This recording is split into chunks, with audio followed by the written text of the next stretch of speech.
సాయి సేవా సంఘ్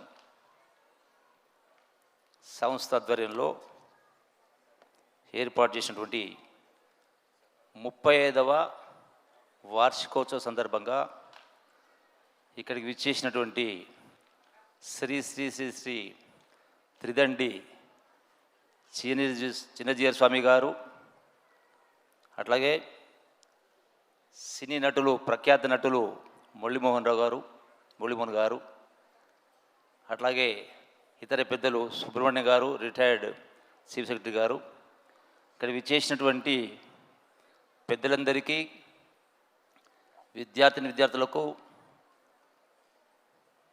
ఈ శుభ సందర్భంలో మీ అందరికీ హృదయపూర్వక నమస్కారాలు, శుభాకాంక్షలు తెలియజేస్తా ఉన్నా. ముఖ్యంగా ఈ సంస్థకు శుభాకాంక్షలు తెలియజేస్తా ఉన్నా. ఎందుకంటే చాలా అరుదు, చాలామంది బాధపడుతూ ఉంటారు, తపన పడుతూ ఉంటారు. లేని వాళ్ళతో పాటుగా ఉన్నవాళ్ళు కూడా బాధపడుతూ ఉంటారు. ఎంత సంపాదించాలి, ప్రపంచ కుబేరుని ఎప్పుడు కావాలి. మరి ఇటువంటి ఈనాటి సామాజిక ఆర్థిక పరిస్థితుల్లో ఒకటి మర్చిపోతూ ఉన్నారు. ఈ యొక్క సృష్టిలో సకల చరాచర జీవకోటిలో మనిషిగా జన్మించడమే గొప్ప అదృష్టం, ఉత్కృష్టమైనటువంటిది. ఎన్నో ఉన్నాయి పశుపక్షాదులు, మానవ జన్మనే అత్యంత ఉత్కృష్టమైన జన్మ. మరి జన్మ సార్థకం కావాలంటే సుఖ సంతోషాలే కాదు, ఆస్తిపాస్తులే కాదు, సంపాదనే కాదు, ఒక తృప్తి, జీవితానికి ఒక సంతృప్తి కావాలంటే ఇటువంటి కార్యక్రమాలు, ఇటువంటి సంస్థలు. మనం బ్రతకడం గొప్ప కాదు, చాలా విద్య. ఈ యొక్క సంస్థ ద్వారా ఆలనా పాలన లేనటువంటి అభాగ్యులకు చేరదీసి మరి వాళ్ళ జీవితాల్లో వాళ్ళ కళలు పండించేటువంటి కార్యక్రమం చేస్తూ ఉంటారు. విద్య, మరి విద్య అంటే లెక్కలు, కూడికలు, అంకెలే కాదు, కేజీ టు పీజీ కాదు. విద్య అంటే అక్షర జ్ఞానమే కాదు, విద్య యొక్క అర్థం పరమార్థం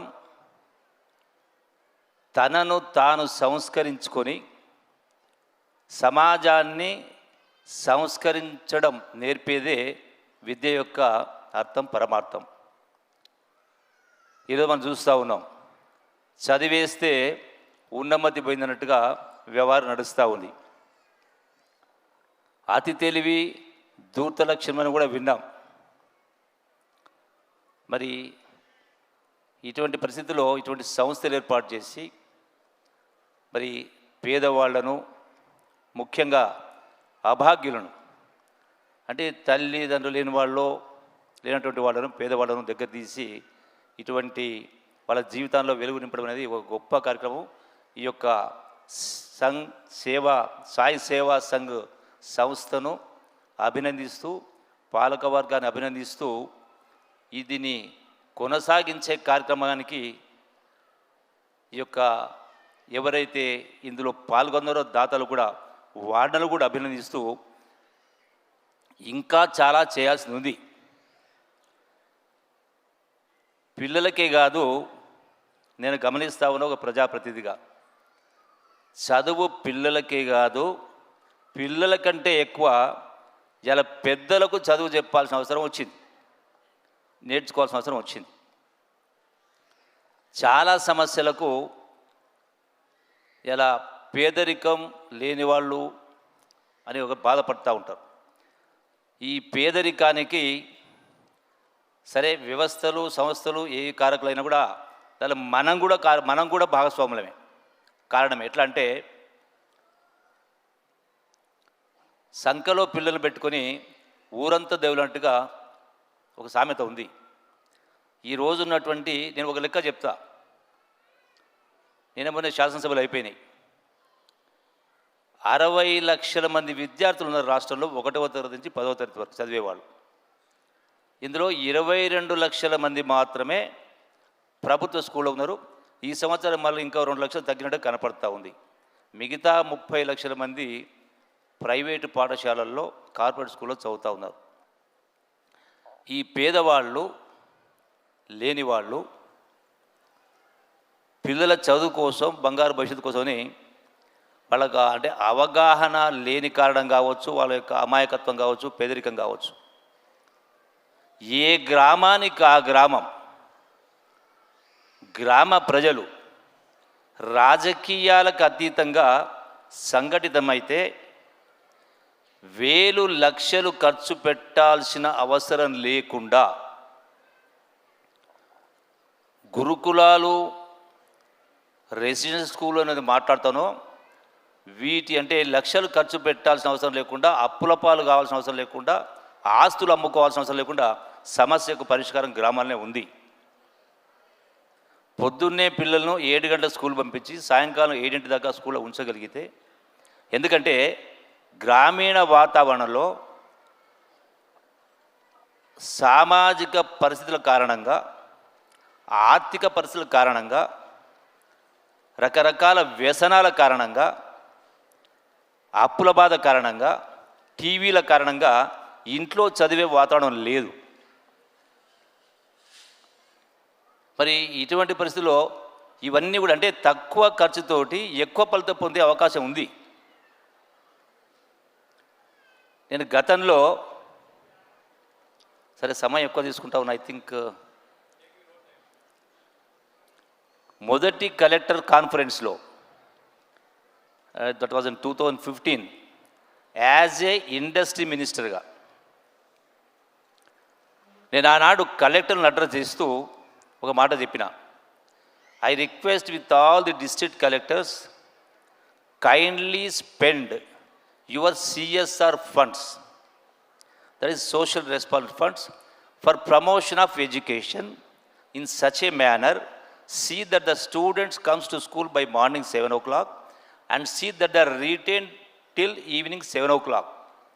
In this gap period lo morning 3 hours, evening 3 hours, ఈ 6 hours గ్యాప్ పీరియడ్లో చదువుకున్నటువంటి నిరుద్యోగ యువకులకు పరీక్ష పెట్టి అందులో ఉన్నటువంటి వాళ్ళతోటి వాళ్ళకి ఎంతో కొంత పారితోషికం ఇచ్చి ఉదయం 3 గంటలు, 6 గంటలు, సాయంకాలం 6 గంటలు చదువు చెప్పించగలిగితే, చదువుతో పాటు ఆటపాట చెప్పించగలిగితే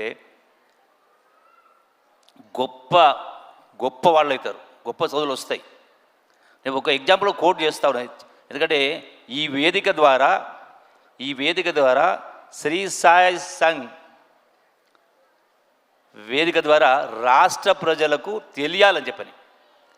ఎందుకు తెలియాలంటే ఇది నా బాధ్యత కూడా. ఎందుకంటే ఈరోజు నేను నా portfolio tourism, culture, archaeology and also excise. Cultural minister అంటే సాధారణ ఏమనుకుంటారు అందరూ ఇన్ జనరల్గా, అంటే ఆట పాటల డ్యాన్సుల మంత్రి అనుకుంటారు. కానీ కల్చర్ అంటే జీవన విధానం. ఈ శాఖ, కల్చరల్ శాఖ అనేది జీవన విధానం అన్ని రంగాలకు పనికొస్తుంది. దానికని కాదు, అన్ని రంగాలకు వర్తిస్తుంది. కాబట్టి ఈ ఆలోచన విధానాన్ని, సమస్యకు పరిష్కారం మన చేతుల్లో పెట్టుకొని ఎక్కడెక్కడో వెతుకుతూ ఉన్నాం. నేను ఒక ప్రభుత్వ పాఠశాల ఇనాగ్రేట్ చేసిన విలేజ్ పేరు రేమద్దుల. ఆ గ్రామంలో స్కూల్ ఒక బిల్డింగ్, స్కూల్ రూమ్ ఇనాగ్రేట్ చేస్తూ ఎవరైనా మాట్లాడతారా పిల్లల్ని అడిగిన. ముగ్గురు మాట్లాడిన తర్వాత ఒక పిల్లోడు, వెంకటేష్ అనే పిల్లోడు లేచిండు. మాట్లాడబోబనం 45 నిమిషాల సేపు అనర్గళంగా మాట్లాడిండు. నేను ఆశ్చర్యపోయినా. టీచర్లు కూడా ప్రశ్నించిండు, అరే నీకు ఎట్లొచ్చింది ఇంత, గవర్నమెంట్ స్కూల్లో ఎట్లా నేర్చుకున్నావు అంటే, నీ యొక్క షెడ్యూల్ ఏంటి డైలీ అంటే, నేను పొద్దున్నే 5ంటికి లేస్తా, 6 నుంచి చదువుకుంటూ హోంవర్క్ చేస్తా, 1 గంట ట్యూషన్ పోయేస్తా, వచ్చిన తర్వాత 1 గంట సేపు పేపర్ చదువుతా అన్నాడు. పేపర్లో ఏం చదువుతావు అంటే ఎడిటోరియల్ కాలం అంటే ఎడిటోరియల్ కాలం చదువుతున్నాడు, ప్రపంచంలో జరిగే వార్తలు చూస్తున్నాడు. అంటే అన్నీ అనర్గళంగా వచ్చింది.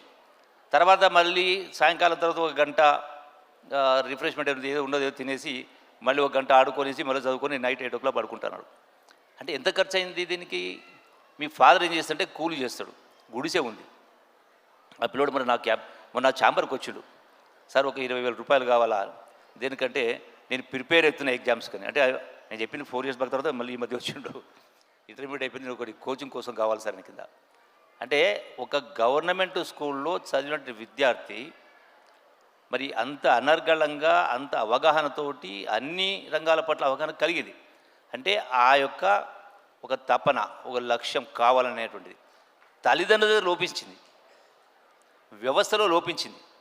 అందుకే మరి ఇటువంటి పరిస్థితిలో ₹1 ఖర్చు కాకుండా అంటే ఆ కుటుంబానికి ఇక్కడ ఉన్నటువంటి ఈ యొక్క సంస్థలో శ్రీ సాయి సేవా సంఘ సంస్థలో చదువుతున్న విద్యార్థులకు మరి ఒక చేయూతనిచ్చి ఒక పెద్ద దిక్కుగా నిలిచి ఈ పిల్లలకు గొప్ప భవిష్యత్తు వాళ్ళని తీర్చిదిద్దే కార్యక్రమం చేస్తూ ఉన్నారు. కాబట్టి ఇటువంటి కార్యక్రమాలు మనసున్న వాళ్ళు, ఆలోచన ఉన్నవాళ్ళు, స్పృహ ఉన్నవాళ్ళు మనందరి బాధ్యత, ఒకరి బాధ్యత కాదు, ఎవరికి తోచిన విధంగా సంస్థనే పెట్టాల్సిన అవసరం. సంస్థ పెట్టవచ్చు, సంస్థనే కాదు, ఎక్కడ ఉంటే ఒక విద్యార్థిని ఒక్కొక్క కుటుంబం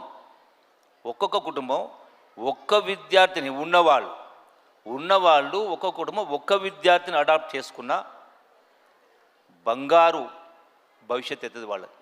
ఆ దిశగా ఆలోచన చేయాలని చెప్పని ఒక కల్చరల్ మినిస్టర్గా విజ్ఞప్తి చేస్తూ ఈ వేదిక ద్వారా మీ మీడియా ద్వారా మీడియా మిత్రులు కూడా ఉదయం నమస్కారం చేస్తూ మీడియా ద్వారా రాష్ట్ర ప్రజలు కూడా ఆ దిశగా ఆలోచన చేయాలని కోరుకుంటూ మరొకసారి సాయి సేవా సంఘ్ సంస్థను అభినందిస్తూ చిన్నారులు చాలా గొప్పగా వాళ్ళ యొక్క ప్రావీణ్యాన్ని ప్రదర్శించినందుకు చిన్నారులందరూ కూడా ఆశీర్వదించు. ఈ అవకాశం ఇచ్చినప్పుడు మీ అందరూ కూడా మరోసారి ధన్యవాదాలు తెలియజేస్తూ సెలవు తీసుకుంటూ అందరికీ నమస్కారం. Thank you very much.